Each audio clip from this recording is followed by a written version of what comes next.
Bonjour à tous et bienvenue dans cette nouvelle vidéo. Aujourd'hui, une fois n'est pas coutume, nous allons vous parler d'un film. Alors on vous en avait vite fait parler déjà sur les réseaux sociaux et en fait on a eu envie de vous faire quand même une vidéo sur le film. Et il s'agit bien évidemment de Vermine. Générique.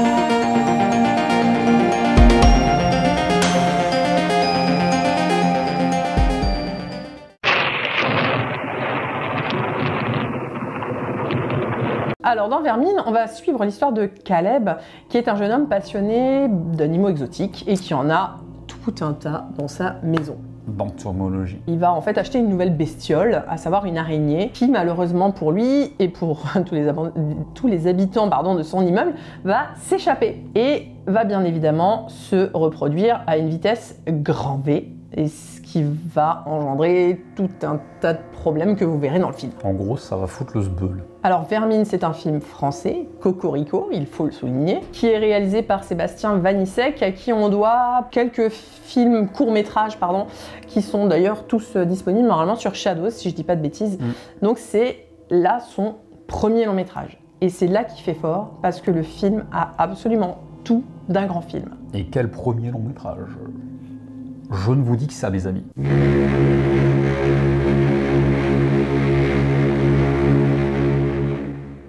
Alors déjà, moi, ce qui m'a marqué le plus dans ce film, c'est le travail sur le son. Il y a un travail sur le son qui est incroyable. Surtout si vous le voyez dans une salle de cinéma, c'est hyper immersif. Ça veut dire que vous voyez les petites araignées courir au plafond à gauche, à droite, et vous les entendez en fait sur les côtés, et c'est hyper oppressant. Enfin, moi, j'ai trouvé ça hyper oppressant. Moi, j'étais dans mon fauteuil en train de me dire « Non, ça me rentre dans les oreilles, c'est horrible !» Voilà, donc vraiment, par contre, si vous êtes arachnophobe, n'y allez pas, hein. Clairement, c'est une horreur, je pense, pour tous les arachnophobes. J'aime pas trop les araignées, mais ça va. Et pourtant, ça m'a quand même mis mal à l'aise. Et pour rebondir là-dessus, ce qui est intéressant au niveau du côté immersif, c'est que ce côté-là, il est renforcé par la mise en scène. Comprenez que le Sébastien Vanissek, donc le film se passe quasi entièrement dans une tour, dans un immeuble. Et ce qui va se passer, c'est que Sébastien Vanissek, il va vraiment filmer ses protagonistes au plus près. Ça veut dire qu'il va énormément les filmer dans des espaces clos, dans des appartements, dans des couloirs. Je crois que l'espace le plus ouvert, c'est un parking souterrain. Oui. Et c'est pas dû à un manque de budget, parce que le film avait un budget, je crois, de 4 millions d'euros. Plutôt coquet, ouais. Pour une production de genre française,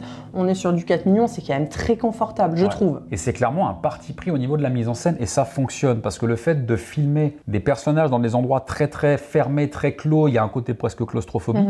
Et en termes d'immersion, ça renforce le côté immersion en fait. Et d'ailleurs, on peut souligner une chose, et là on parle du grand amateur de CGI que tu es, c'est que, alors bon, il y en a, je pense pas énormément non plus, mais il y a quand même quelques araignées qui sont faites en images de synthèse. Pour le coup, ça a de la gueule. Clairement, ça a vraiment de la gueule. Ça a de la gueule, pourquoi? Parce que Sébastien Vanissek a compris comment utiliser des CGI, tout simplement parce que les plans où les araignées sont montrées en CGI, mais ne sont, pour ainsi dire, jamais filmés en pleine lumière. Ils sont filmés sous certains angles ou avec un certain éclairage, et ça fonctionne, on y croit du coup. Oui. Après, il y avait pas mal de vraies araignées dans le film, et ça se voit. Encore une fois, c'est vraiment dégueu. Si vous êtes arachnophobe, c'est pas pour vous. Voilà. Après, pour moi aussi, il y a une justesse dans l'écriture, il y a un travail d'écriture qui est incroyable, j'ai trouvé, parce que, ou dans certains films, les personnages secondaires vous laissent peut-être parfois un peu indifférents, ce qui est normal en soi, parce que c'est pas des personnages forcément très importants, et dans ce film, le travail d'écriture est tellement bien fait que je me suis attachée à chaque personnage secondaire. Et du coup, il y a des moments hyper émouvants dans le film parce qu'ils sont absolument tous bien écrits. Et en fait, on arrive à comprendre quelles sont leurs vies en quelques secondes, en quelques phrases, en quelques mots. Et c'est ça aussi qui est très fort dans le film. Ouais, le temps d'exposition, il est juste, il est là il est là où il doit être, le temps d'exposition. Il ne prend pas trop de temps. Le film prend le temps de poser ses enjeux, mais sans en faire trop. On comprend qui sont les personnages, leurs relations, leur passé. Ils ont, même les personnages secondaires, comme tu l'as dit, ont un vrai arc narratif. Et ça, franchement, c'est très très intéressant. Encore une fois, à ce niveau-là, il a tout compris, quoi. Rien n'est laissé au hasard. Chaque scène, chaque moment de la vie des personnages secondaires que vous allez voir, elle n'est pas là pour rien. Elle est là pour vous dire, voilà, leur relation c'est ça, et c'est ça qui est fort en fait dans le film. Ouais, parce que sans forcément tomber dans le pathos, c'est un film qui est quand même profondément humain, à savoir que déjà on comprend pourquoi le personnage principal a cette fascination pour les animaux, les insectes, etc., les lézards, les serpents, etc. Ouais, ce film est profondément humain, il y a des enjeux émotionnels, dramatiques, vraiment très intéressants. L'humour y est présent, mais il est dosé, il n'est pas trop présent, et il n'est pas là pour désamorcer certaines scènes trop tendues. Il est là au moment où il doit être là. Exactement. C'est très bien joué aussi. Et en fait, on n'est jamais... je sais pas si tu l'as dit, mais du coup, effectivement, on n'est jamais dans le pathos, quoi. Il y a des scènes qui vont être effectivement émouvantes, mais sans non plus jamais tomber dans le hyper larmoyant, hyper pathos. Et en fait, il y a énormément de choses aussi qui sont pas dites non plus frontalement, notamment l'histoire autour de Caleb, sa sœur et puis sa mère. C'est expliqué sans non plus être trop appuyé et donc en faire des caisses en fait. Aussi, ce qu'on peut dire, ce côté-là, faut le souligner aussi, il est renforcé par la justesse des acteurs. Ouais. Tous les acteurs jouent juste, tous les acteurs sont convaincants. Vous noterez la présence de Jérôme Niel dedans, qui est franchement... Pour moi, là, il confirme qu'il est un très bon comédien. Son personnage, même s'il est secondaire, il est intéressant, il est bien écrit, il a un vrai arc narratif, il évolue comme tous les personnages. Les personnages évoluent au fur et à mesure du film. Tu avais quelque chose, toi aussi, je crois, à souligner au niveau de la réalisation, notamment au niveau de la scène dans les escaliers. Oui, cette scène qui est dans les escaliers, donc en fait, où il y a une espèce de course-poursuite contre les araignées, où il monte comme ça, et cette scène est hyper bien filmée parce que toi, en tant que spectateur, t'es au milieu, tu vois, tu as les acteurs en fait tout autour de toi qui courent et t'as cette impression de courir avec eux et de te dire putain, il y a les bestioles derrière moi, et puis tu les entends dans la salle qui te tournent autour là avec cette histoire toujours et encore de travail sur le son qui est incroyable. Cette scène est incroyable, comme d'autres scènes, il y a des trouvailles de réalisation, c'est hyper bien réalisé, à chaque moment la lumière, même s'il y a eu un moment où j'ai trouvé ça trop sombre, toi tu dis que c'était fait exprès. Je pense que c'était un parti pris parce que certainement fait exprès, effectivement. Les personnages sont complètement perdus à ce moment-là, ils sont dans le noir, ils ne savent pas ce qu'il y a autour d'eux. Je parle pas de cette scène, juste un petit peu avant où il y a encore un peu de lumière, mais voilà. Bon, ça je pense qu'effectivement c'est moi, c'est mon ressenti, mon perçu. Mais ouais, il y a des trouvailles de réalisation et des jeux de lumière aussi qui fonctionne hyper bien, et notamment donc il y a cette scène là dans le long couloir là qui est hyper claustrophobe. De toute façon le film il est clairement claustrophobe. Il y a clairement du Alien, le 8e passager. C'est hyper bien filmé, j'ai trouvé cette scène incroyable, notamment pareil la lumière, cette espèce de sentiment de claustrophobie, le jeu des acteurs qui est hyper juste encore une fois dans cette scène, et il y a une tension dans cette scène, c'est un exemple de tension au cinéma, cette scène. Et cette scène là, puisqu'on en parle, je ne sais pas si c'est une influence vraiment, si c'est un hommage, mais il y a clairement du Alien dans cette scène. Mais Sébastien Vanissek, il ne se contente pas de retranscrire ses influences, si tant est que ça en soit une. Oui. Il a compris, en fait. Il le fait à sa manière. En fait, il a sa réalisation. Et c'est ce qu'on voit aussi. Alors, nous, on avait vu Croc, le court-métrage qu'il a réalisé. Il a sa patte, il a son style. Et du coup, c'est vrai que pour un premier long-métrage, moi, je trouve ça hyper fort, quoi. C'est vrai qu'en termes de réalisation, on comprend ses influences.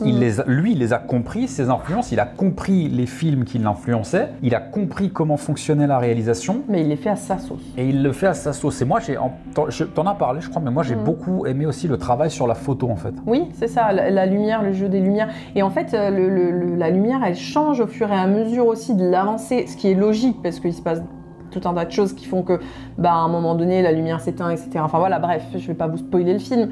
Mais effectivement, forcément, l'éclairage change, et donc la photo aussi, et ainsi de suite. Encore une fois, l'évolution, elle est constante dans le film. La tension, elle monte crescendo. L'action, parce qu'on n'en a pas parlé, mais il y a des scènes d'action. Il y a des scènes de tension qui succèdent à des scènes d'action. En termes de rythme, il y a 0 temps mort dans ce film. Le rythme est incroyable. Mais ça reste lisible. Le rythme est incroyable. Il y a vraiment plusieurs actes, en fait, dans le film. C'est vrai. En termes de narration, ça fonctionne. En termes de rythme, ça fonctionne. Alors, ce film nous fait un petit peu mentir, effectivement, parce qu'on ne l'a pas cité dans notre top, enfin dans notre bilan, parce qu'on ne l'avait pas vu au moment de tourner la vidéo. Certains nous l'ont d'ailleurs fait remonter remonter dans les commentaires. D'ailleurs, merci pour vos retours, hein, ça a été super intéressant. Pour moi, il va dans mon top 3. Clairement. Ça veut dire... moi, je pense que c'est ma grosse claque de l'année. Aujourd'hui, mon top 3, 2023, c'est Tropique. Je le redirai jamais assez, mais j'aime Tropique. En numéro 2, Boys Afraid, parce que pareil, c'était une claque. Et en numéro 3, je pense que ce serait Vermine, en fait. En fait, c'est vraiment les 3 seules grosses claques que j'ai eues en 2023. C'est 3 Evil films. Dead Rise. Evil Dead Rise, oui. Alors moi, je sais que tu vas me détester, mais en premier, je mettrais... Donc, parce que j'en attendais rien de ce film, je mettrais en numéro 1 Vermine cette année. En 2, je mettrais Boys Afraid.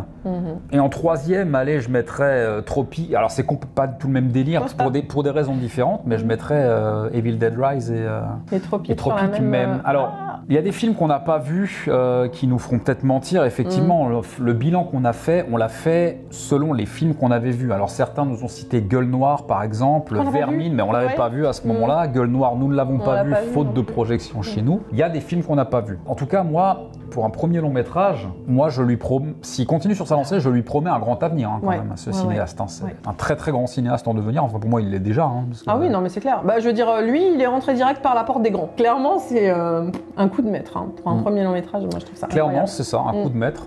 En espérant qu'on laisse la chance à Sébastien Vanissek de continuer en fait, parce que c'est un peu le problème aujourd'hui en France. Le film a l'air de marcher en termes d'entrée, donc je pense qu'il peut faire des choses intéressantes. J'espère. En espérant qu'il ne parte pas aux États-Unis. C'est ce que je voulais dire. En espérant qu'il n'aille pas aux États-Unis. Ne partez pas aux États-Unis, restez en France.